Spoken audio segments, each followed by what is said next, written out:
Everyone আসসালামু আলাইকুম, welcome back to my channel. তো আজকে শিং মাছ আপনাদেরকে দেখাবো কীভাবে পরিষ্কার করতে হয়, আর আমি রান্না করব শিং মাছ। আমি আজকে লেবু পাতা দিয়ে একদম ঘষে একদম পরিষ্কার করে নিব। তো আপনারা দেখতে থাকুন, আশা করি ভিডিওটা ভালো লাগবে। ভালো লাগলে সাবস্ক্রাইব করে পাশে থাকবেন। তো পাশে বেল বাটনে ক্লিক করে অল নোটিফিকেশন করে রাখবেন, আর বেশি বেশি করে সাপোর্ট করবেন। তো আমার শিং মাছ খেতে ইচ্ছে করেছে, আপনাদের ভাই আমার জন্য শিং মাছ নিয়ে আসছে একদম তাজা, কিন্তু আমি কাটতে পারি না, এটাই আমার ভাগ্য খারাপ। তো আমাকে শিং মাছটা আমার হাজব্যান্ড কেটে দিবে সুন্দর করে, একদম ফ্রেশ, মাছগুলো তাজা ছিল। তো শিং মাছগুলোর জন্য ছাইও নিয়েছে কিছু, আমার জন্য খালা অনেকগুলো ছাই নিয়ে আসছে। আলহামদুলিল্লাহ ছাই ছিল বলে মাছগুলো আজকে কাটতে পারতেছে।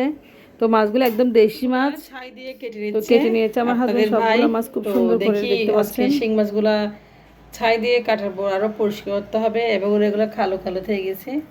তো শিং মাছ খেতে খুব ইচ্ছা করছে, সেই জন্য নিয়ে আসছে। তো যা হোক দেখানো, এখন কাটা হয়ে গেছে, দেখি আমি নিয়ে আসছি, আমি লেবু পাতা নিয়ে আসছি। এই লেবু পাতা দাও ধুবো। তো আমি লেবু পাতাগুলো দেখি, লেবু পাতা দিয়ে আজকে শিং মাছগুলো ধুবো। তো ম্যাজিকটা দেখি, সবাই পাতা দিয়ে, অনেক ধরনের পাতা দিয়ে ধুই, আমি আজকে লেবু পাতা দিয়ে ধুবো। এখন আমি ব্লেন্ডারে নিয়ে নিচ্ছি, পাতাগুলো ব্লেন্ড করবো, আর দিয়েছি লেবু। দেখতে পাচ্ছেন একটা লেবু দিয়ে দিচ্ছি,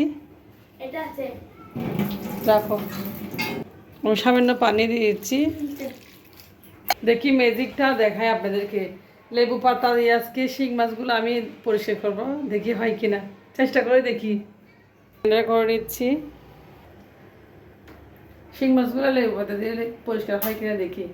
তো আমি ব্লেন্ড করে নিয়েছি, দেখতে পাচ্ছেন। এখন আমি শিং মাছগুলো দেবো। শিং মাছগুলো আপনাদের ভাই কেটে দিয়েছে। তো শিং মাছের ইয়াটাও ফেলে দিয়েছে, একদম কাটাটা কিছু নাই। দেখতে পাচ্ছি শিং মাছটা কেটে নেওয়া হয়েছে। এখন আমি দিয়েছি লেবু পাতাগুলা। তো অনেকে পেঁপে পাতা দিয়েছি সামান্য লবণ।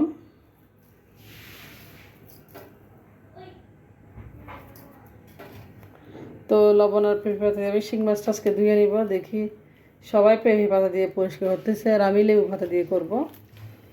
তো ওইভাবে হাত দিয়ে আমি চালাতে থাকবো। দেখতে পাচ্ছেন শিং মাছগুলা লেবু পাতা দিয়ে পরিষ্কার করতেছি। দেখি ম্যাজিকটা, সবাই ফেসবুকে তো সবাই দেখাচ্ছে পেঁপে পাতা দিয়ে, আর আমি দেখাচ্ছি লেবু দিয়ে। দেখেন কত পরিষ্কার হয়ে যাচ্ছে লেবু পাতা দিয়ে শিং মাছগুলা। আলহামদুলিল্লাহ, দেখা যাক ম্যাজিক। আজকে লেবু পাতার ম্যাজিক দেখাবো।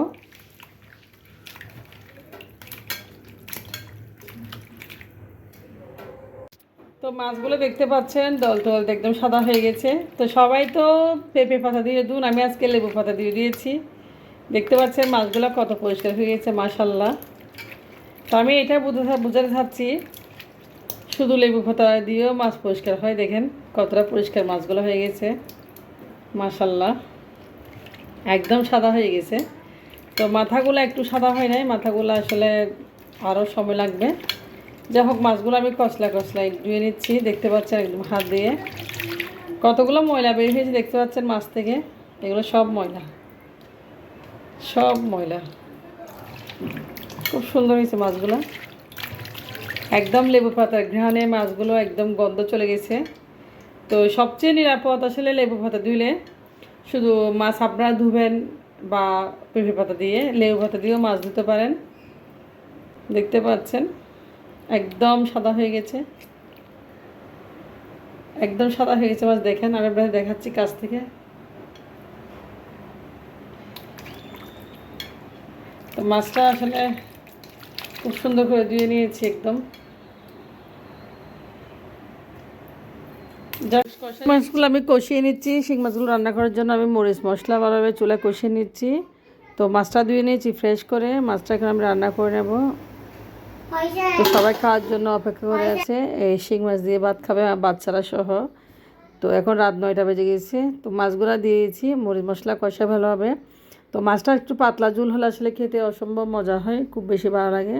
তো আমি আজকে পাতলা ঝোল দিয়ে রান্না করবো, একটু সামান্য পানি দিয়ে মাছগুলো। তো ভালোভাবে আমি কষিয়ে নিয়েছি, দেখতে পাচ্ছেন। তো মরিচ মশলা কষিয়ে এখন আমি অল্প করে পানি ঝোল দিয়ে দেবো।